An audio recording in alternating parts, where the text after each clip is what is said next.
Et il a dit, qui me donnera à boire de l'eau du puits de Bethléem? C'était au prix de leur sang. Ouais, rappelons que David a grandi à Bethléem. Il a eu envie de boire l'eau de son village. Une nostalgie, cette nostalgie Une nostalgie gustative. Ah, voilà. C'était un peu ça. Et tous étaient là. Mais il y a eu ces 3 personnes qui sont allées dire à David, nous irons te chercher cette eau. Amen. Et ils ont mené une opération commando, ils sont allés chercher l'eau. L'élite doit se lever en ce temps. Le Seigneur nous a dit un jour, lorsqu'il n'y a plus d'hommes pour le service, Dieu fait se lever son élite ou ses élites. L'élite, c'est la crème. Que ce soit intellectuel, que ce soit militaire, que ce soit culturel, c'est des personnes hors de pair. Amen. Moi, je parle ici à des hommes et des femmes qui assument leurs différences, Amen. qui peuvent assumer leurs forces, Amen. sans orgueil, mais avec humilité, dans l'humble dialogue avec soi-même, on admet, et dans la reconnaissance de l'appel de Dieu, on admet que si Dieu m'a doté de cette force particulière, c'est pour à un moment donné agir. C'est pas de l'orgueil, c'est pas du vantartisme, c'est pas mais comme le dit mon ami. C'est pas le m'as-tu vu. Ben oui, j'ai un ami, le pasteur Paul Ndebo, de l'APC Cameroun. Ok, d'accord, ok. Qui dit l'humilité, c'est aussi de reconnaître simplement qui on est. Parce que c'est pas de la fausse modestie. Non, quand on est fort, on est fort. Amen. Et ceux qui ont entendu David avoir besoin de l'eau, se sont dit non, mais nous on peut le faire. Il y avait encore une trentaine de personnes, des personnes fortes, vaillantes, des personnes valeureuses. Mais elles sont restées un peu là, mais les 3 sont allés. Et on avait lu avec vous, Papa Émile, on avait lu 2 Samuel 1. Ok. Et où on avait vu que David était, peut-être on pourra le lire aujourd'hui, ce que David avait fait par rapport à la mort de Saül et de Jonathan. Ok. On avait lu ça la dernière fois. Oui. Donc, nous sommes en train de parler de la préservation de la race. Amen. On va lire 1 Pierre 2,9 d'abord. 1 Pierre chapitre 2, verset 9. Oui. Allez, 1 Pierre chapitre 2, verset 9. Là, nous sommes dans le Nouveau Testament. Oui. 1 Pierre 2, 9. Voici ce que la Bible dit. Vous, au contraire, vous êtes une race élue, un sacerdoce royal, une nation sainte, un peuple acquis, afin que vous annonciez les vertus de celui qui vous a appelé des ténèbres à son admirable lumière. Mais vous, au contraire, vous êtes une race élue. Amen. La fois passée, j'avais dit quoi? À chaque mot que l'apôtre Pierre utilise, il adjoint un qualificatif. Amen. À la race, il adjoint le mot élu. À la race, voilà, élu. À la nation, sainte. Au peuple, sacerdoce royal. Sacerdoce royal. Et j'aime bien quand il dit race élue. Cette élection ne dépendait pas, elle ne dépend pas de la race. La race, il considère que les chrétiens sont une race à part. Et la race, vous savez, on l'avait défini la fois passée, on va passer dessus. Vous savez, c'est un ensemble d'une même espèce. Ce sont des membres d'une même espèce qui partagent des mêmes caractéristiques qui sont transmissibles. Amen. Ok? Amen. Donc, quand vous avez un blanc, il aura des enfants blancs. Même s'il il se croise avec un Africain, on verra qu'il y aura des caractéristiques aussi du blanc à l'intérieur. Ce qui fait que le lion, quand il enfante des lions, il lui transmet aussi ses caractères du lion. Il y a la crinière, il y a tout ce qui a la voix. À un moment donné, il va rugir parce que le lion rugit. C'est dans ses gènes. Et nous sommes en train de parler d'une race, aujourd'hui, la race des hommes intègres. Amen. La race des hommes vaillants que Dieu veut utiliser en ce temps. Amen. Parce que lorsque il y a nous regardons l'état de l'Église actuellement, nous nous rendons compte qu'il y a beaucoup de choses qui ne vont pas. On se rend compte qu'on est assiégé par les forces ennemies. Et il faut que le peuple se lève. Il faut que parmi le peuple de Dieu, l'élite se lève. Amen. Vous qui vous considérez comme des hommes et des femmes qui n'avaient pas honte de votre force, qui assumez ce que vous êtes, je suis venu vous dire que c'est votre temps. Le temps où vous devez vous tenir debout. Vous intercesseurs, vous adorateurs, vous pasteurs, vous membres du protocole, partenaires. Il y a des partenaires aussi qui sont des élites. Voilà, exactement. Qui dans des moments difficiles, eux peuvent se lever. Qui font bouger le monde de l'enfer parce qu'ils investissent. Ils investissent. Donc il n'y a pas que l'intercession. Il y a aussi des partenaires qui vont faire reculer les lignes. Pendant que les élites intercesseurs fléchissent les genoux, eux, ils engagent les moyens. Ils engagent les moyens, parfois au péril de leur bourse. Parce que l'élite dans ta vie, il vient, il dit non, il faut acheter un terrain pour gagner des armes. Ah oui. Mais il regarde, mais je n'ai que 100 000. Telle la veuve de Sarepta. Oui, telle la veuve de Sarepta, qui a donné tout ce qu'elle avait à Élie. Mais après, elle a vu le miracle de Dieu. Donc c'est dire qu'à un moment donné, il nous faut également l'élite dans tous les aspects de la vie spirituelle. Même des partenaires qui se disent non, là, nous nous engageons. Parce que dans l'armée, il n'y a pas que les intercesseurs, il n'y a pas que des pasteurs. Il y a différents corps. Il y a différents corps. Et nous sommes là. Donc là, on parlait de la préservation de la race. La première, on s'était dit comment préserver la race. D'accord. Parce que dans la race, il y a la notion de la continuité, de la transmission, du reste. Donc, et de la préservation. Il y avait ces notions-là que nous avions évoquées la fois passée. On avait dit que pour préserver la race, il faut la multiplication. Quand on ne se multiplie pas, mais on diminue. Voilà. C'est pourquoi on a parlé du disciple-là. Jésus a dit, allez et faites de toutes les nations mes disciples. Plus les justes, comme dit le psalmiste, mais les justes s'en vont. Le pays n'est pas bien. Quand les méchants croissent, le peuple est en danger. Donc ce qui fait que les justes doivent aussi doivent foisonner, doivent se multiplier. Les vrais disciples doivent se multiplier. L'élite semble aujourd'hui être une espèce en voie de disparition. Ah, très bien. Une espèce en voie de disparition. Et chaque espèce en voie de disparition a besoin d'être protégée. C'est pourquoi vous verrez même l'UNESCO parfois placer certains sites. En termes de patrimoine culturel. Patrimoine culturel, non. Là, il faut le préserver. Parce qu'il y a une espèce là-bas qui est rare. Et il faut la préserver. Aujourd'hui, l'Union européenne, les grands ensembles dépensent des sommes faramineuses. Pourquoi? Parce qu'on doit protéger une certaine espèce. Vous comprenez? Par exemple, la barrière du grand corail est en train d'être abîmée par l'empreinte de l'homme. Et là, il faut que les hommes interviennent. Il y a des gens qui se battent pour préserver ça. La race, préserver cette plante-là, cet être vivant, la marée. Préserver ça. Mais aujourd'hui, si des hommes et des femmes dépensent pour préserver des koalas, des okapis, mais nous devons aussi également venir à la télé. Pour préserver la race des élites. Et des gens doivent venir aussi soutenir les élites pour parler. Nous devons acheter des espaces partout, ici et là, pour justement aller parler, pour que la race se lève et préserver la race. Cette race des hommes intègres. On avait dit que la race, l'un des plus grands dangers de la race, c'est le mélange. Ce qui guette la race, le danger, c'est le mélange. Le croisement. Le croisement, Et on avait dit, en deuxième lieu, comment préserver, c'est bien sûr connaître sa race. J'étais arrêté là la fois passée. Et aujourd'hui, on aimerait continuer un tout petit peu sur les deux autres points sur comment préserver la race. Allez, on avance finalement. Nous avons lu déjà 1 Pierre chapitre 2, le verset 9. Et maintenant, on avance par rapport à quel verset biblique? Là, j'aimerais d'abord dire une chose. La fois passée, je me suis arrêté en disant, la fois prochaine, nous commencerons par là. J'avais dit, on reconnaît une race par l'apparence. C'est des caractéristiques. Il suffit de voir un Nilotique, on sait que c'est un Nilotique. Un Bantou, on sait que c'est un Bantou. Ici, il y a un Bantou. On sait voir les peuls. Oui, on en a. On sait voir. On sait voir les peuls, on sait voir, on reconnaît un lion par son apparence, mais on reconnaît une race par la nourriture. Il suffit de voir un endroit où habitent des oiseaux, simplement on saura qu'il y a des oiseaux ou des bipèdes par ce qu'on trouve là-bas. Quand on trouve des grains, on sait qu'il y a des oiseaux ici qui vivent ici. Et quand on trouve des carcasses, c'est qu'il y a des carnassiers, des carnivores. Voilà, exactement. Vous voyez? Donc on reconnaît une race par sa nourriture. On reconnaît une race par l'habitat. Il suffit de voir le nid. On sait que c'est un oiseau. Quand on voit une tanière, on sait que c'est un lion. Exactement. Donc il y a ces différentes. Quand on voit un grand nid, niche sur une haute montagne, on sait que c'est un aigle. On sait.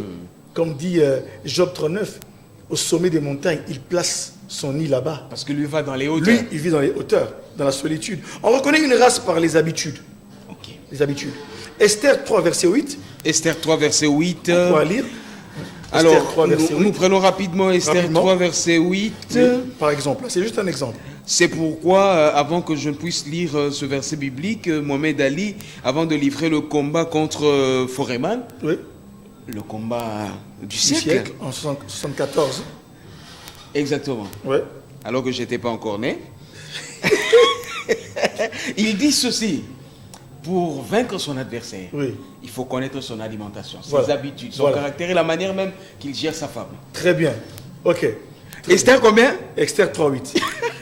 Esther 3. Esther chapitre 3 verset 8, nous en faisons la lecture. Alors Haman dit au roi Assyrus: il y a dans toutes les provinces de ton royaume un peuple dispersé, voilà, et à part parmi les peuples. Il parlait des Juifs. Ayant des lois différentes de celles de tous les peuples, et n'observant point les lois du roi. Ok. Il n'est pas dans l'intérêt du roi de les laisser en repos. Ils ont des lois différentes des autres. Donc leurs habitudes diffèrent des nôtres. Ils sont là, mais à part. Jean 17, ils sont dans le monde, mais pas du monde. Et c'est ça aujourd'hui le rôle des enfants de Dieu. On doit habiter dans le monde, mais ne pas être comme dans le monde. Pas être du monde. On reconnaît une race par le langage. On reconnaît une race par... Quand vous entendez un cri, quand vous entendez... Vous dites, ah, ça peut être quel oiseau. Quand vous entendez... ça c'est un lion. Donc le cri peut déjà vous dire, vous renseigner sur quelle est la race qui est le même sans l'avoir vu. L'oiseau qui roucoule, c'est le pigeon. C'est le hibou. Et le rugissement, c'est le lion. C'est le lion. Et celui qui vagit, c'est le lapin. Celui qui barille, c'est l'éléphant. Celui qui hennit, c'est le cheval. Hennit. Donc quand vous entendez un hennissement aigu, vous savez que là c'est un cheval. Vous comprenez? Et lorsque vous entendez par exemple un croassement, vous savez que ça c'est le corbeau. Amen. Et quand vous entendez un coassement, ça c'est le crapaud. Ah oui. Donc on est là dans le cri. Et aujourd'hui le langage du chrétien peut trahir votre race. Oh là là. J'aime ce que dit le psaume 73. Si je me dis de parler comme les autres, je trahirai la race de tes enfants. C'est pourquoi Pierre, alors qu'il était en train de se chauffer par le feu qui était allumé et que Jésus était en train d'être jugé, oui, on l'a reconnu simplement par le langage. On l'a reconnu. On dit, mais toi, tu étais parmi eux, tu t'habilles comme eux, tu es comme eux. Tu parles. Tu parles comme eux. Et c'est là le problème. Et j'aime ce que dit Ésaïe 8. Et Dieu dit à Ésaïe, tu ne craindras pas ce que ce peuple craint. Tu n'appelleras pas conjuration ce que ce peuple appelle conjuration. C'est l'Éternel que vous devrez sanctifier. Hein, voyez-vous? Donc c'est-à-dire que ce qui sort de ta bouche détermine ce que tu es. Comme dit Proverbe 18-21, que la vie et la mort sont au pouvoir de la langue. Donc on reconnaît une race par son langage. Déjà lorsque vous parlez en ces noms, ça c'est un homme de foi. Ça c'est un guerrier. Comme David a dit, aujourd'hui il a dit à Goliath, je donnerai ta tête en pâture aux oiseaux. Ça c'était une élite déjà, mais qui gardait les troupeaux de son père. Vous comprenez? Le langage trahit même quelqu'un. N'appelez pas conjuration tout ce que ce peuple appelle conjuration. Oui. Ne craignez pas ce qu'il craint et ne soyez pas effrayés. Non. Ésaïe 8, verset 12. Verset 12. N'appelez pas, donc de votre bouche ne doit pas sortir les mêmes paroles que cela. Parce que c'est une question de race. J'ai décidé, et j'invite le peuple à le faire, que nous devons aujourd'hui analyser la parole de Dieu par rapport à la race. Donc, vous comprenez un tout petit peu. Donc, on doit aujourd'hui, actuellement, analyser les choses à travers de la race. Hein? Lorsque vous regardez les gens, vous l'écoutez, vous vivez avec lui, alors il faut faire en sorte qu'on fasse ça par là, on analyse les choses par la race. Quand vous lisez l'écriture avec le filtre de la race, là, vous vous rendez compte de beaucoup de choses. Et lorsque David va pleurer Saül et Jonathan, bien que Saül en voulait à sa vie, écoutez, il a pleuré l'élite d'Israël. Il a dit Jonathan et Saül chérit jusqu'à la mort. Donc, et autre chose, je vais en parler, on reconnaît aussi la race par les aspirations. David pleure, il compose un cantique funèbre. Il dit Jonathan, il dit mais Jonathan et Saül, ils étaient forts comme des lions, agiles comme des aigles. Donc là, David est en train de pleurer l'élite. Il pleure des lions. Il pleure des aigles. Il dit, mais comment des héros sont-ils tombés? Il ne comprend pas. Ceux qui avaient la force du lion, ceux qui avaient l'agilité de l'aigle, puissent tomber contre les Philistins. Il ne peut pas comprendre. C'est pourquoi il a composé un cantique funèbre et il a ordonné qu'on l'enseigne aux enfants d'Israël. Et pourtant, Saül a envoyé à sa vie. J'aimerais dire aujourd'hui, lorsqu'on lui a dit que Saül est mort, on lui a présenté les effets, la couronne et le sceptre. Et David et tous les vaillants hommes qui étaient avec lui ont fait quoi? Ils ont déchiré leurs vêtements et ils ont fait un deuil jusqu'au soir. Et ils ont jeûné et étaient dans le deuil jusqu'au soir. Pourquoi? Parce qu'il a dit, l'élite d'Israël est tombée sur tes montagnes Gilboa. N'enseignez pas cela. Il dit non, ne le dites pas aux filles des Philistins. Elles vont se réjouir. Il dit, mais souvenez-vous, filles de Jérusalem, de Saül qui vous revêtait des cramoisis lorsqu'il revenait des campagnes victorieuses. Alors là, il pleure l'élite. Bien aimé, lorsqu'une élite tombe, on doit pleurer. Quand un pasteur écoutez, je reconnais qu'il peut y avoir... des hommes qui ont mal fait. Oui, ils n'étaient pas disciplinés, tout cela. Mais si il a été compté parmi les élites, Papa Émile, nous devons pleurer. Nous devons intercéder. Ne relayons pas ces choses sur Facebook. Ne les relayons pas. David et ses amis ont déchiré leurs vêtements et ils sont entrés dans un deuil jusqu'au soir. Et David, à l'occasion, a écrit un cantique. Il a composé un cantique funèbre.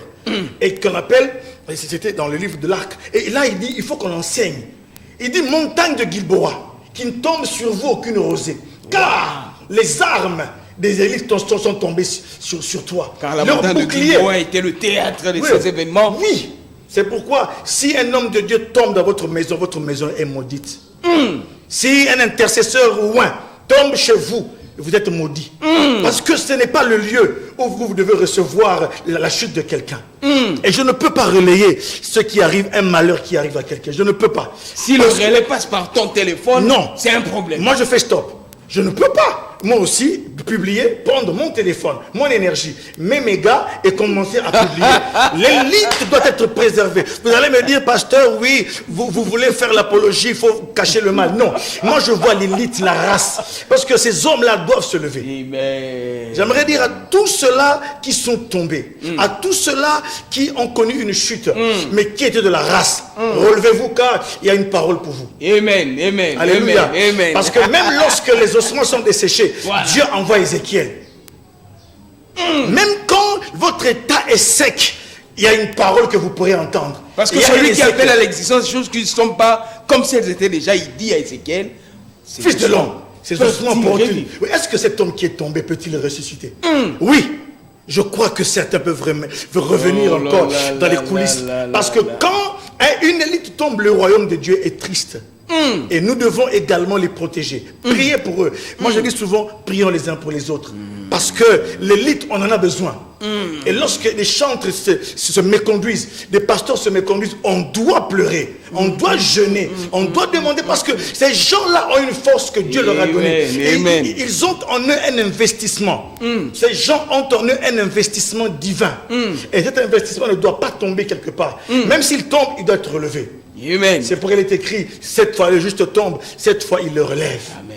Bien-aimés dans le Seigneur, nous devons aujourd'hui changer de paradigme. Regarde ton frère comme une race particulière qui ne doit pas du tout tomber entre les mains de l'ennemi.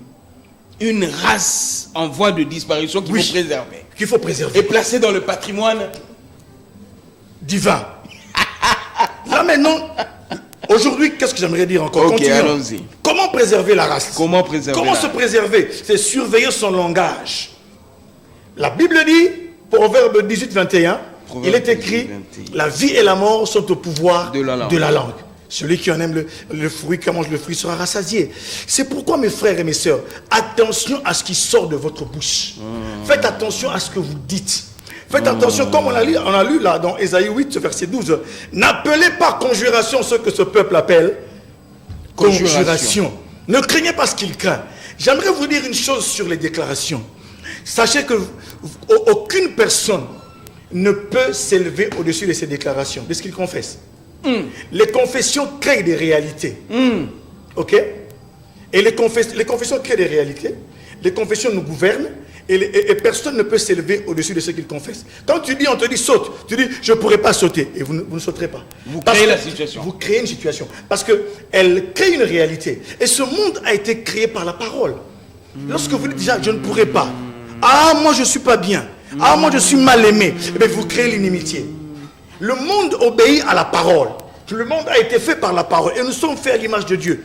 Et lorsque nous parlons, nous créons une réalité en face de nous.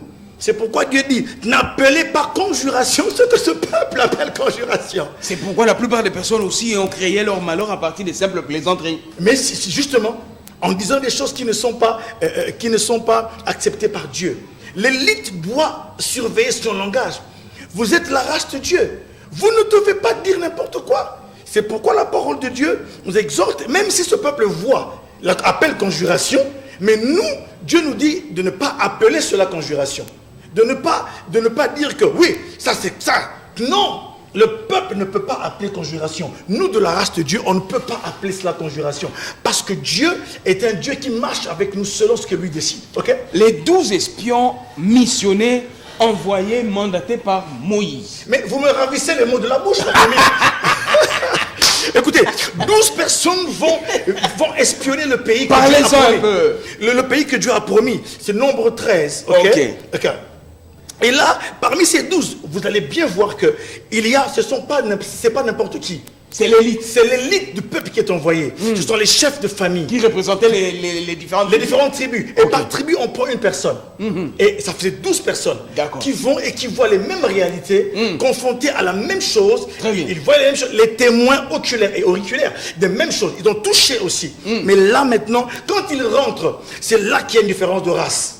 C'est là que maintenant la race se fait sentir. Parce que là, en ce moment-là, il y a les 10 qui disent, oh là là, ce pays est un pays comme Dieu l'a dit. Mais on a trouvé des géants. C'est un pays qui dévore ses habitants. Et à nos yeux et à leurs yeux. À nos yeux et à leurs yeux, on paraissait comme des sauterelles.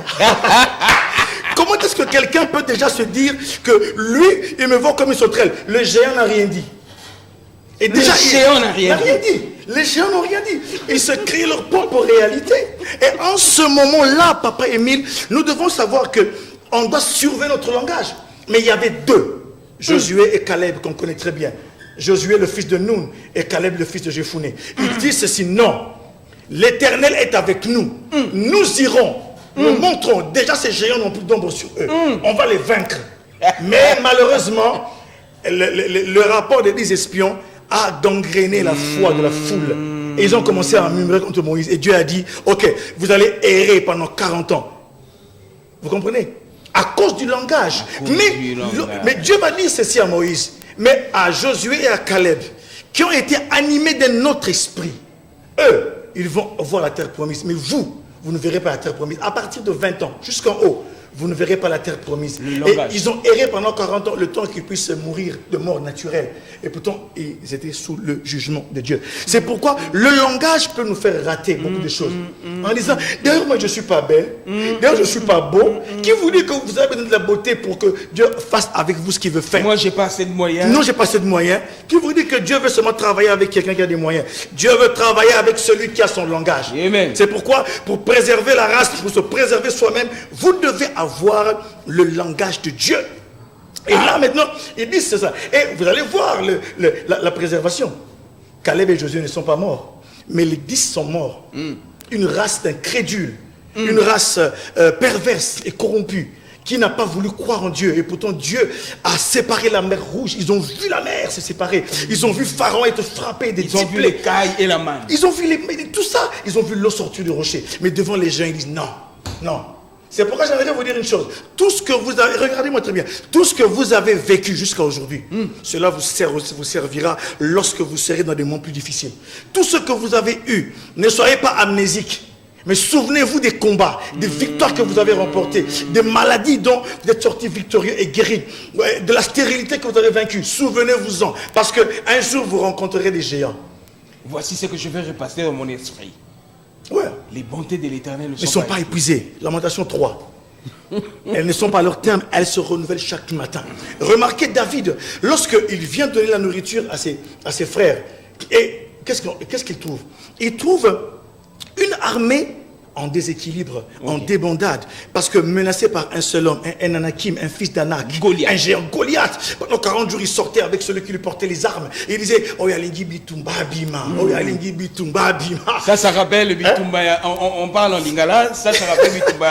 Bitumba, c'est le combat. Batia Babi Poupola. Ouais, c'était ça. Et pendant 40 jours et 40 nuits, Batia qui boit Israël les eaux Poupola. Israël les eaux Poupoulaté, tous les vaillants, même Saül reculait. Un vaillant. J'avais dit, il y a des missions. Il y a des missions pour certaines élites. Quand David avait besoin de l'eau, les Hazar, le fils de Dodo, se sont un peu retirés. Ils sont restés calmes. Mais les 3 vaillants ont dit à David, nous irons chercher cette eau pour toi. Malgré qu'ils savaient que le puits était entouré de Philistins, des hommes belliqueux. Mais ils étaient là. Ils sont partis, ils ont rapporté l'eau à David. Dans le corps des Marines, il y a des SEAL. Mais il y a des Navy SEAL. Hein? Il y a aussi le JSOC. Voilà, qu'on appelle les talibans blancs. Qui ont effectué la mission pour faire tomber. Qui ont agi en Afghanistan et à Abbottabad. Exactement. Mais on a besoin de ça. L'amour, on ne se réjouit pas de l'amour, mais pas du tout, on parle de l'opération. Exactement. On dit que pour aller rechercher l'ennemi numéro 1 des États-Unis et aussi un peu du monde libre, il fallait des hommes qui risquaient leur vie. Des hommes. Aujourd'hui, on a besoin de cette élite-là. Mais pour se préserver, il faut justement surveiller son langage. Le langage, c'est puissant. Le monde, l'univers est soutenu par la parole de Dieu. Et regardez ce que David va dire. Il dit, qui est cet incirconcis qui injurie les armées de l'Éternel? Ah non! Voici une élite qui avait un langage. Oh, il dit, mais petit, arrête. Cet homme est aguerri. Il a combattu à Moba. Il a combattu à 40-45. Depuis sa tendre enfance. C'est un guerrier. Il est un homme aguerri. Il a dit non. Il vient devant moi. Il dit, lorsque je surveillais le troupeau de mon père, lorsque l'ours avançait, je déchirais l'ours. Lorsque le lion s'avançait, j'arrachais la brebis de la bouche de la gueule du lion et je déchirais le lion. C'est-à-dire que nos victoires passées doivent nous servir le mot ne vient pas, mais ça viendra. Je vois déjà quelqu'un du côté de Kivu en train de bouger. Non, nous devons, parce que la race est en danger. Le peuple de Dieu est en danger. Et ma parole à moi, c'est cette trompette qui sonne. J'aimerais sonner la trompette pour dire à l'élite de Dieu, levez-vous, levez-vous. On a besoin d'hommes et de femmes qui intercèdent. La fois passée, j'ai parlé des intercesseurs. L'heure a sonné. Et surveiller son langage. Et David a dit, je le vaincrai. Quelle est la récompense? Oh non, celui qui le battra, il va justement épouser la fille du roi. Il dit, mais tiens, ça va, c'est une motivation de plus. Hein. Mais là, il va au torrent, il se prend 5 pierres polies, et il vient, et lui, il vient avec le javelot, une fronde. Mais une fronde. C'est Goliath qui vient avec une épée, un javelot, un casque, il a toute la panoplie. David va essayer justement l'armure de Saül, mais ça ne lui allait pas. Il se trouvait un peu... Non, quand on est élite, on n'a pas besoin de l'armure de l'autre. On a confiance en Dieu qui est en soi. On a confiance en ses propres armes. Malgré les 2 talents que Dieu t'a donnés, oui. Il ne faut pas se fier aux 5 de quelqu'un d'autre. Non. Et là, qu'est-ce qu'il fait? Il prend les pierres. Et là maintenant, Goliath dit, je suis un chien pour que tu viennes contre moi avec un bâton. Tu verras.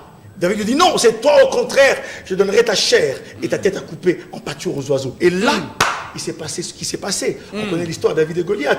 Et c'est même entré dans les contes populaires. Quand on parle de David et de Goliath, on fait allusion simplement à un combat inégal. Exactement. Mais c'était pas aussi inégal parce que devant Goliath, il y avait un petit homme. Il était rouquin, les cheveux un peu roux. Mais là, il était élite.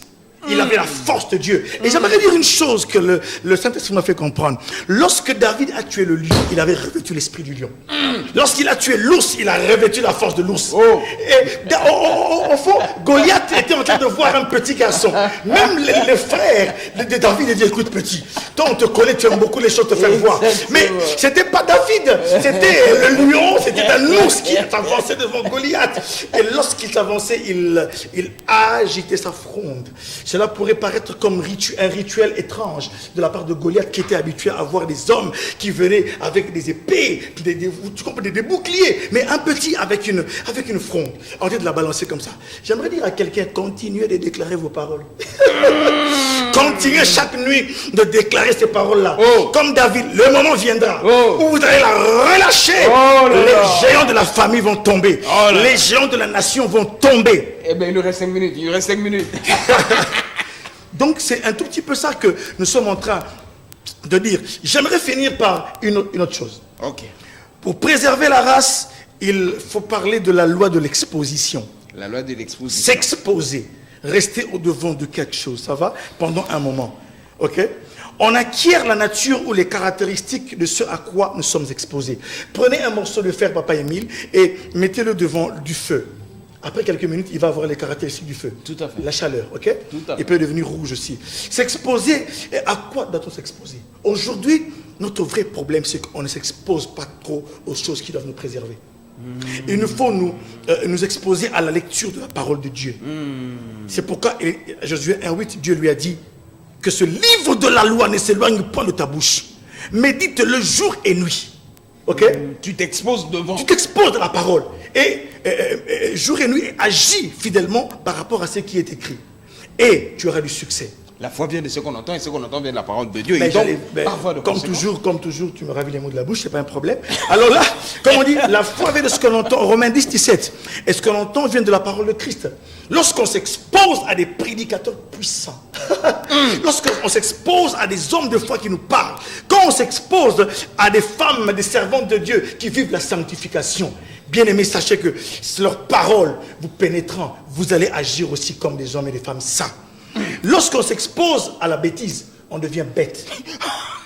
Lorsqu'on s'expose, regardez, ma soeur, mon frère, le jour où vous êtes exposé à quelqu'un qui était bête, vous avez commencé à raisonner bêtement. Vous avez commencé à raisonner comme eux.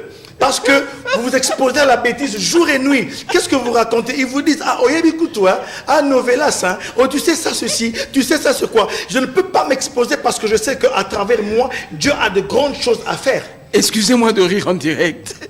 Même vous qui nous suivez à l'étranger, excusez-moi de rire. Eh bien, c'est par cette note que nous allons finir, parce qu'il nous reste 1 minute. Mais, autre chose, s'exposer à la présence de Dieu. Amen. On va finir par là. Et prochainement, on continuera sur cette lancée-là. S'exposer à la présence de Dieu. Lorsque Moïse a passé 40 jours et 40 nuits dans la présence de Dieu, il avait reçu l'étape de la loi. Lorsqu'il s'est exposé, il était resté dans la présence de Dieu. Il s'était dans les résultats.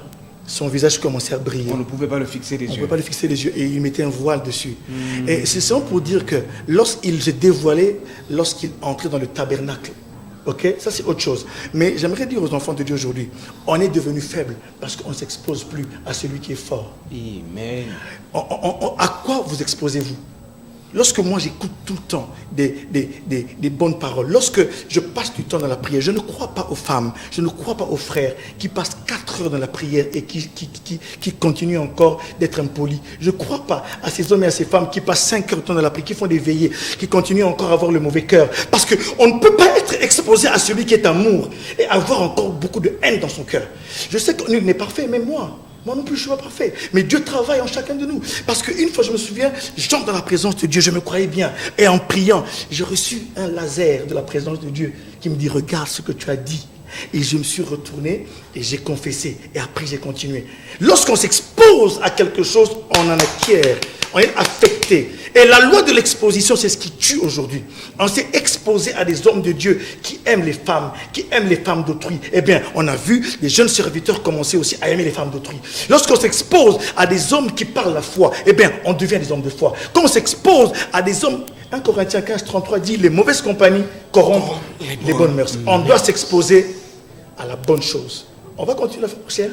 À force de s'exposer devant le Seigneur Jésus-Christ, on devient comme l'ombre de l'apôtre Pierre arrivait à guérir les malades. À force de s'exposer devant la présence de notre Seigneur et Sauveur Jésus-Christ, les mouchoirs appliqués sur Paul pouvaient guérir les malades. Amen. Aujourd'hui, nous sommes faibles parce que nous nous exposons moins devant celui qui est fort. Leçon du jour, la loi de l'exposition. Riche bénédiction en Jésus-Christ. Suivez-nous sur le net et déposez-y vos commentaires. Ça nous fera énormément du bien. Encore une fois de plus, merci à toute l'équipe qui nous a permis aujourd'hui d'être chez vous. Là, je salue celui qu'on appelle Chikompunga et DT Jérémy Mbambe Israël, le directeur technique. Papa Hervé, encore une fois de plus, j'en profite ici pour te dire nommément merci beaucoup Papa Hervé. Demain, j'aurai le temps de serrer ta main et ça me fera du bien également. Allez, que Dieu te bénisse également. Notre frère. Allez, à plus. Merci beaucoup.